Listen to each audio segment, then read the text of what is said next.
अब है हमारा अगला टॉपिक नगरीय बस्तियों के प्रकार या जनसंख्या के आकार के अनुसार जो है नगरों का वर्गीकरण कैसे किया जाता है। नगरीय बस्तियां जो हैं अपने आकार, उपलब्ध सुविधा और उनके द्वारा संपन्न किए जाने वाले कार्यों के आधार पर कई नामों से पुकारी जाती है, जैसे नगर, शहर, मिलियन सिटी, सन्नगर और विश्व नगरी और मेगा सिटी। ये जो है नगरों को इन नामों से भी पुकारा जाता है। सबसे पहले है हमारा नगर। नगर की कल्पना को ग्राम के संदर्भ में आसानी से समझा जा सकता है। वो कैसे, देखो, केवल जनसंख्या का आकार ही मापदंड नहीं होता। नगरों व ग्राम में किए जाने वाले कार्यों में जो विषमता पाई जाती है सदैव उनको स्पष्ट किया जाता है, परंतु कुछ विशेष कार्यों के आधार पर जैसे निर्माण, थोक व्यापार, व्यावसायिक सेवाएं जो हैं नगरों में ही विद्यमान होती है तो उन्हें शामिल किया जाता है। शहर, यह एक जो है अग्रणी नगर होते हैं जो अपने स्थानीय व क्षेत्रीय कंपटीशन को पीछे छोड़ देते हैं। लेविस ममफोर्ड के शब्दों में मतलब किसी ने कहा है, वास्तव में शहर उच्च एवं अधिक जटिल प्रकार के सहचारी जीवन का भौतिक रूप है। मतलब जो आपस में मिलजुल कर एक जो जटिल जीवन व उच्च जीवन जो वहाँ पर व्यतीत किया जाता है उसका एक भौतिक रूप है। शहर नगरों से बड़े होते हैं एवं इनकी आर्थिक कार्य भी अधिक होते हैं। यहाँ पर प्रमुख जो है वित्तीय संस्थान, प्रादेशिक प्रशासकीय कार्यालय एवं यातायात के केंद्र शामिल होते हैं और शहर की जो जनसंख्या है वो 10 लाख से भी अधिक होती है। इन्हें जो है मिलियन सिटी भी कहा जाता है।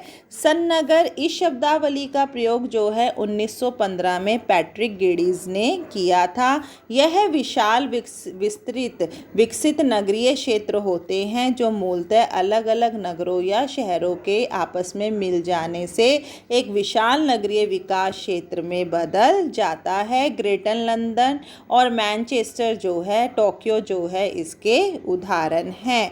अब है हमारा विश्व नगरी। विश्व नगरी क्या है? यह एक यूनानी शब्द मेगालोपोलिस से बना है, जिसका अर्थ होता है विशाल नगर। इसका प्रयोग जो है 1957 में जीन गॉटमैन ने किया था।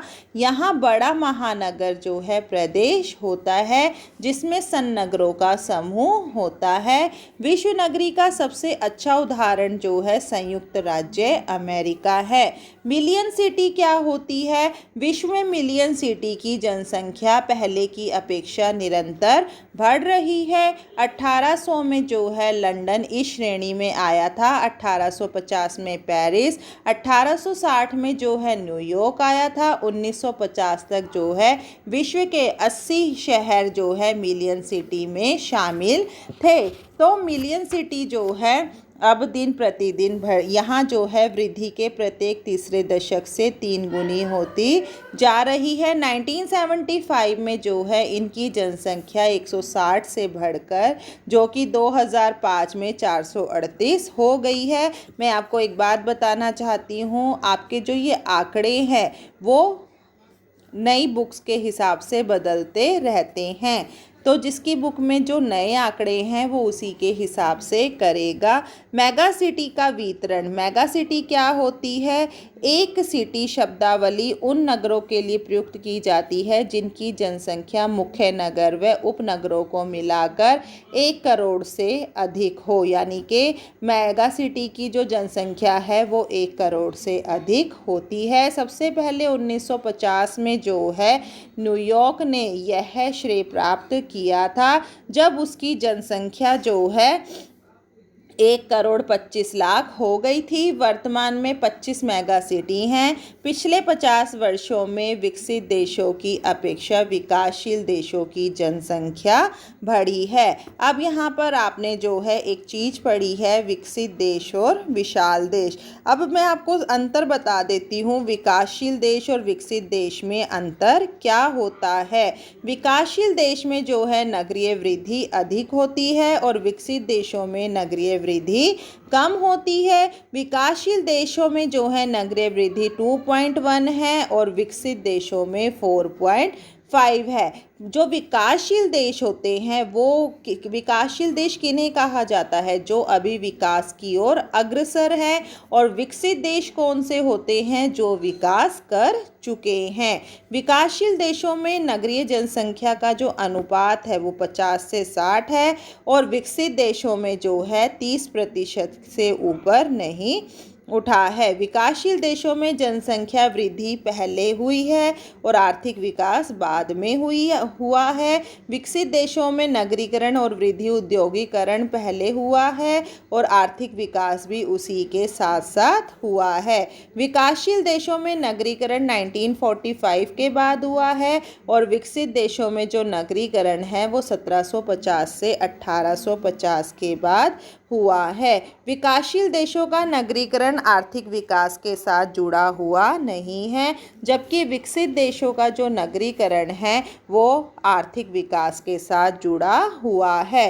तो ये थे हमारे विकासशील देश और विकसित देशों में अब है हमारा विकासशील देशों में नगरों की सामाजिक व सांस्कृतिक समस्याएं कौन कौन सी हैं, यानी कि विकासशील देशों में नगरीय बस्तियों की समस्याओं का वर्णन करें। अब नगरीय बस्तियों की समस्याएं कौन कौन सी हैं? सबसे पहले है हमारी बेरोजगारी व गरीबी। पहले औद्योगिक क्रांति के बाद में जो है मशीनीकरण ने गांव में से रोजगार को समाप्त कर दिया। गांव के बेरोजगार लोग जो है शहरों में काम की तलाश में आते हैं। और क्या है? झुग्गी झोपड़ी व मलिन बस्तियों में वृद्धि। विकासशील देशों में नगरीकरण की अनियोजित प्रवृत्ति ने जो है गंदी बस्तियों को, मलिन बस्तियों को जन्म दिया है। भारत में जो है 607 नगरों की मलिन बस्तियों में लगभग 4 करोड़ लोग रहते हैं। प्रदूषण की समस्या। नगरों में औद्योगिक बस्तियों के फैलाव, जनसंख्या के बढ़ने के कारण, वाहनों की बढ़ती संख्या के कारण जो है प्रदूषण तेजी से बढ़ रहा है, जिसके कारण जो है लोगों को सांस की बीमारियां, वहाँ के रहन सहन में जो है अनेक बदलाव दिखाई देते हैं। अपराध की जो है समस्या खड़ी हो गई है। प्रवासी व्यक्ति महानगर में पहुंचकर जो है अपने आप को सामाजिक बंधन से मुक्त करना चाहता है। वहाँ पर जो है वो स्वयं को मुक्त पाता है। गरीबी, बेरोजगारी व विवशता के कारण वह अपराधी बनने पर विवश हो जाता है। महानगर अपराधों की जो है एक जन्मस्थली बन चुका है। सामाजिक सुविधाओं पर दबाव। विकासशील देशों में जो है महानगर जिस तेज गति से बढ़ रहे हैं उस गति से सार्वजनिक सुविधाएं नहीं बढ़ रही है। आज नगरों में लोगों को भोजन, पानी, ऊर्जा, चिकित्सा, आवास, शिक्षा आदि का अभाव साफ दिखाई पड़ता है। आवास की कमी। जनसंख्या अधिक होने के कारण, प्रवास अधिक होने के कारण जो है लोगों को रहने के लिए आवास नहीं मिल पा रही हैं और सार्वजनिक सुविधाओं की कमी के कारण जो है लोगों का जीवन काफ़ी प्रभावित होता है। मल जल प्रणाली का अभाव। एशिया प्रशांत क्षेत्रों में जो है 38% नगरीय घरों में ही मल जल की प्रणाली से जोड़ा गया है। विकासशील देशों ने बहुत से नगरों का एक बड़ा भाग निम्न स्तरीय घरों में रहता है। तो नगरीय समस्याएं कौन कौन सी हैं? कुछ हमारी ग्रामीण समस्याओं से भी मिलती जुलती हैं। बेरोजगारी, गरीबी, झुग्गी झोपड़ी, प्रदूषण, अपराध, सार्वजनिक आवास, ये जो है हमारी सारी नगरीय समस्याएं हैं। आज ये हमारा चैप्टर कंप्लीट हो गया है।